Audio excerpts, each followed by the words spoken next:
Indonesia dan Cina melakukan pertemuan dialog tingkat tinggi yang dipimpin langsung oleh Menteri Luar Negeri Cina Wang Yi dan Menteri Koordinator Bidang Kemaritiman dan Investasi Luhut Binsar Panjaitan. Dalam pertemuan itu, Wang Yi dan Luhut menekan nota kesepahaman antara Cina dan Indonesia tentang pembentukan mekanisme kerjasama dialog tingkat tinggi dan nota kesepahaman antara Cina dan Indonesia tentang penguatan kerjasama maritim. Wang Yi mengatakan Cina selalu memandang hubungan Cina-Indonesia dari perspektif strategis dan mengembangkan kerjasama kedua negara dari perspektif global. Sementara itu, Menko Bidang Maritim dan Investasi Luhut Binsar Panjaitan mengatakan kerjasama Indonesia dan Cina di berbagai bidang menunjukkan tingkat kemajuan yang cukup pesat dalam beberapa tahun terakhir. Menurut Luhut, kedua negara harus meningkatkan kerjasama dan mendorong kemajuan baru dalam hubungan bilateral Indonesia-Cina.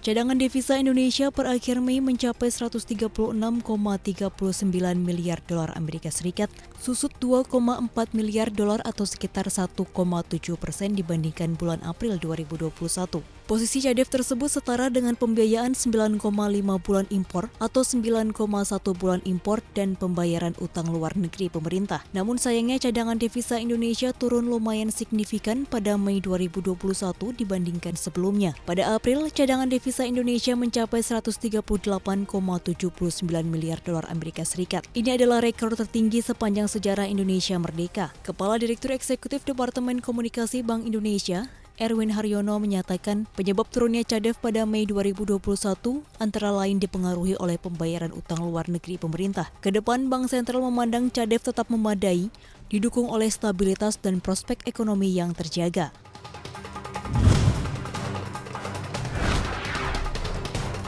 Kementerian Badan Usaha milik negara melakukan perombakan Direksi Asuransi Jiwasraya. Pemerintah menunjuk Anggar P. Yuwono sebagai Direktur Utama Jiwasraya yang baru, menggantikan Heksana Trisa Songko yang dipercaya sebagai Wakil Direktur Utama Bahana Pembinaan Usaha Indonesia atau Indonesia Financial Group. Selain Anggar, Kementerian BUMN juga menetapkan Rian Diastana Firman sebagai Direktur Keuangan, Investasi dan Manajemen Risiko Jiwasraya yang baru, menggantikan posisi Farid Ashar Nasution. Sekretaris Perusahaan Jiwasraya, Kompiang Wibisana mengatakan perubahan dan peralihan direksi Jiwasraya ini merupakan bagian dari komitmen pemerintah demi menjamin keberlangsungan program restrukturisasi polis Jiwasraya. Dengan adanya perubahan susunan direksi baru tersebut, manajemen baru Jiwasraya pun optimistis program restrukturisasi Jiwasraya yang telah memasuki fase akhir atau persiapan migrasi polis ini dapat terlaksana sesuai jadwal yang telah ditetapkan.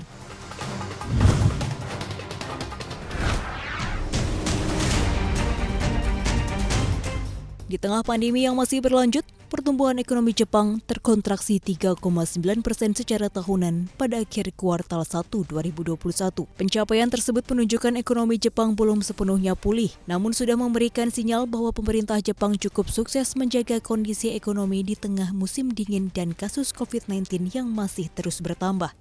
Adapun sejak awal tahun 2021, prospek pemulihan signifikan ekonomi Jepang memang tertahan usai keputusan untuk penetapan kasus darurat COVID-19 yang terjadi berulang kali. Tak hanya itu, disinyalir saat ini tingkat konsumsi masyarakat di Jepang juga belum sepenuhnya pulih. Google didenda 270 juta US dollar atau setara 3,86 triliun rupiah. Google harus mengubah model bisnis iklannya buntut dari penyelesaian anti-monopoli dengan regulator Perancis. Google juga menghadapi beberapa tuntutan atas tudingan perilaku anti persaingan di negara asalnya, Amerika Serikat. Senasib Facebook, pemain raksasa lainnya dalam periklanan digital sedang diselidiki secara terpisah oleh regulator Uni Eropa atas klaim bahwa penggunaan datanya memberikan keuntungan yang tidak adil dalam bisnis. Otoritas persaingan Prancis mengatakan telah mendenda Google karena menyalahgunakan kekuasaannya di pasar untuk iklan online dan merugikan platform serta penerbit saingan. Google memberikan perlakuan istimewa kepada Google Ad Manager, platform pengelolaan iklannya untuk penerbit besar.